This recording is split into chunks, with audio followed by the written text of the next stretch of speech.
ಆತ್ಮೀಯರೇ ಎಲ್ಲರೂ ನಮಸ್ಕಾರಗಳು. MHRD UDAS ಪ್ಲಸ್ನ ಸ್ಟೂಡೆಂಟ್ ಮಾಡ್ಯೂಲ್ನಲ್ಲಿ ಡಬಲ್ ಎಂಟ್ರಿ, ಡುಪ್ಲಿಕೇಟ್ ಎಂಟ್ರಿ ಅಥವಾ ಡೆತ್ ಆಗಿರ್ತಕ್ಕಂಥ ಅಥವಾ ರಾಂಗ್ ಎಂಟ್ರಿ ಆಗಿರ್ತಕ್ಕಂಥ ಸ್ಟೂಡೆಂಟ್ಸನ್ನು ಡಿಲೀಟ್ ಮಾಡೋದು ಹೇಗೆ ನೋಡೋಣ. ಅದಕ್ಕಾಗಿ ನೀವು ನಿಮ್ಮ ಮೊಬೈಲ್ ಅಥವಾ ಲ್ಯಾಪ್ಟಾಪ್ ಅಥವಾ ಕಂಪ್ಯೂಟರ್ನಲ್ಲಿ ಯಾವುದಾದ್ರೊಂದು ಬ್ರೌಸರ್ ಮೂಲಕ ನಿಮ್ಮ ಸ್ಕೂಲ್ನ MHRD UDAS ಪ್ಲಸ್ನ ಸ್ಟೂಡೆಂಟ್ ಮಾಡ್ಯೂಲ್ಗೆ ಲಾಗಿನ್ ಆಗಿ, ನಾನು ಲಾಗಿನ್ ಆಗಿದ್ದೇನೆ. ವೆಲ್ಕಮ್ ಪೇಜ್ನಲ್ಲಿದ್ದೇನೆ.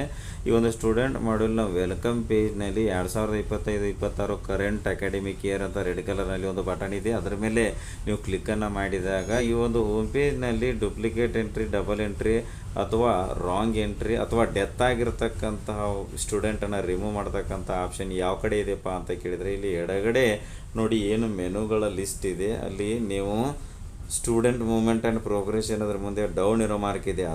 ಅದರ ಮೇಲೆ ನೀವು ಕ್ಲಿಕ್ಕನ್ನು ಮಾಡಿದಾಗ ನಿಮಗೆ ಸಬ್ ಮೆನುಗಳು ಕಾಣಿಸುತ್ತೆ. ಅದರಲ್ಲಿ ಇನ್ಆ್ಯಕ್ಟಿವೇಟ್ ಸ್ಟೂಡೆಂಟ್ ಮಾಡ್ಯೂಲ್ ಬಟನ್ ಮೇಲೆ ಕ್ಲಿಕ್ ಮಾಡಿ ನಂತರ ನಿಮಗೆ mark student inactivate with pen, without pen ಅಂತಕ್ಕಂಥ ಆಪ್ಷನ್ಗಳು ತೋರಿಸುತ್ತೆ.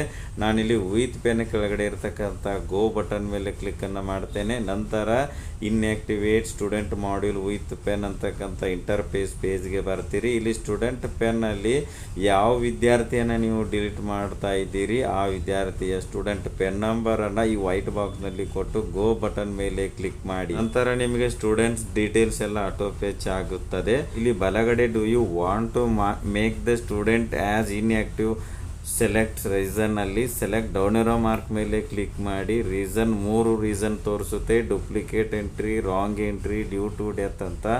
ನಾನಿಲ್ಲಿ ಡಿಲೀಟ್ ಮಾಡಲಿಕ್ಕೆ ಹೋಗ್ತಾ ಇರೋ ಸ್ಟೂಡೆಂಟು ಡೆತ್ ಆಗಿರೋದ್ರಿಂದ ನಾನು ಡ್ಯೂ ಟು ಡೆತ್ ಅಂತ ಸೆಲೆಕ್ಟ್ ಮಾಡ್ಕೊಳ್ತೇನೆ. ನೀವೇನಾದರೂ ರಾಂಗ್ ಎಂಟ್ರಿ ಇರುವ ಸ್ಟೂಡೆಂಟನ್ನು ಡಿಲೀಟ್ ಮಾಡ್ತಾ ಇದ್ದರೆ ರಾಂಗ್ ಎಂಟ್ರಿ ಆಪ್ಷನನ್ನು ಸೆಲೆಕ್ಟ್ ಮಾಡಿಕೊಳ್ಳಿ. ಮತ್ತು ಡುಪ್ಲಿಕೇಟ್ ಅಥವಾ ಡಬಲ್ ಎಂಟ್ರಿ ಆಗಿರ್ತಕ್ಕಂಥ ವಿದ್ಯಾರ್ಥಿಯನ್ನು ಡಿಲೀಟ್ ಮಾಡ್ತಾ ಇದ್ದರೆ ಈ ಡುಪ್ಲಿಕೇಟ್ ಎಂಟ್ರಿ ಅಂತಕ್ಕಂಥ ಒಂದು ಆಯ್ಕೆಯನ್ನು ಸೆಲೆಕ್ಟ್ ಮಾಡಿಕೊಳ್ಳಿ. ನಂತರ ರಿಮಾರ್ಕ್ಸಲ್ಲಿ ನೀವು ಯಾವ ಒಂದು ಸೆಲೆಕ್ಟ್ ರೀಸನ್ನಲ್ಲಿ ಯಾವ ಒಂದು ರೀಸನ್ ಸೆಲೆಕ್ಟ್ ಮಾಡಿದ್ದೀರಿ ಅದನ್ನೇ ರೀಟೈಪ್ ಮಾಡಿಕೊಳ್ಳಿ. ನಾನು ಈ ಸೆಲೆಕ್ಟ್ ರೀಸನ್ನಲ್ಲಿ ಡ್ಯೂ ಟು ಡೆತ್ ಅಂತ ಕೊಟ್ಟಿದ್ದೇನೆ. ರಿಮಾರ್ಕ್ಸ್ನಲ್ಲಿ ಅದನ್ನೇ ಟೈಪ್ ಮಾಡ್ಕೋತೇನೆ. ಇಲ್ಲಿ ಕ್ಯಾಪ್ಚಾ ಮುಂದೆ ವೈಟ್ ಬಾಕ್ಸ್ ಇದೆ, ಅದರ ಮುಂದೆ ರೆಡ್ ಕಲರ್ನಲ್ಲಿ ಕ್ಯಾಪ್ಚಾ ಕೊಟ್ಟಿದ್ದಾರೆ. ಅದನ್ನು ಕ್ಯಾಪ್ಚಾ ಮುಂದೆ ವೈಟ್ ಬಾಕ್ಸ್ನಲ್ಲಿ ಕೊಟ್ಟು ಇನ್ಆ್ಯಕ್ಟಿವೇಟ್ ರೆಡ್ ಕಲರ್ ಬಟನ್ ಮೇಲೆ ಕ್ಲಿಕ್ಕನ್ನು ಮಾಡಿ. ಇಲ್ಲಿ ಶ್ಯೂರ್ ಕೇಳುತ್ತೆ, ಕನ್ಫರ್ಮ್ ಬಟನ್ ಮೇಲೆ ಕ್ಲಿಕ್ಕನ್ನು ಮಾಡಿ. ಸ್ಟೂಡೆಂಟ್ ಹ್ಯಾಸ್ ಬೀನ್ ಸಕ್ಸಸ್ಫುಲಿ ಇನ್ಆ್ಯಕ್ಟಿವೇಟೆಡ್ ಅಂತ ಬಂತು. ಓಕೆ ಮೇಲೆ ಕ್ಲಿಕ್ ಮಾಡಿ. ಸೊ ಈಗ ಈ ವಿದ್ಯಾರ್ಥಿ ಇನ್ಆ್ಯಕ್ಟಿವೇಟ್ ಆದರೂ ಇನ್ನು ಇನ್ಆ್ಯಕ್ಟಿವೇಟ್ ಆಗಿರ್ತಕ್ಕಂಥದ್ದನ್ನು ಖಚಿತಪಡಿಸಿಕೊಳ್ಳಲು ಮತ್ತೆ ಎಡಗಡೆ ಇರತಕ್ಕಂಥ ಮೆನುಗಳಲ್ಲಿ ನಾವು ಸ್ಟೂಡೆಂಟ್ ಲಿಸ್ಟ್ಗೆ ಬರಬೇಕು. ಈ ಒಂದು ಸ್ಟೂಡೆಂಟ್ ಲಿಸ್ಟ್ನಲ್ಲಿ ಇನ್ಆ್ಯಕ್ಟಿವ್ ಸ್ಟೂಡೆಂಟ್ಸ್ ಬಟನ್ ಮೇಲೆ ಕ್ಲಿಕ್ ಮಾಡಿ. ಆಗ list of all students inactive ಅಂದರೆ ಇನ್ಆ್ಯಕ್ಟಿವ್ ಆಗಿರ್ತಕ್ಕಂಥ ಸ್ಟೂಡೆಂಟ್ ಲಿಸ್ಟ್ ನಿಮಗೆ ತೆರೆದುಕೊಳ್ಳುತ್ತದೆ. ಈ ಲಿಸ್ಟ್ನಲ್ಲಿ ನೀವು ಡಿಲೀಟ್ ಅಥವಾ ಇನ್ಆ್ಯಕ್ಟಿವ್ ಮಾಡಿದ ವಿದ್ಯಾರ್ಥಿಯ ಹೆಸರನ್ನು ನೋಡಬಹುದಾಗಿರುತ್ತದೆ.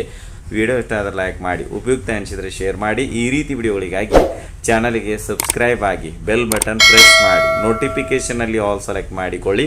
ನಾವು ಮಾಡೋ ವಿಡಿಯೋಗಳ ಅಪ್ಡೇಟ್ಸ್ ಪಡಿತಾ ಇರಿ. Thanks for watching. ಧನ್ಯವಾದಗಳು. ಒಂದೇ ಮಾತರಂ.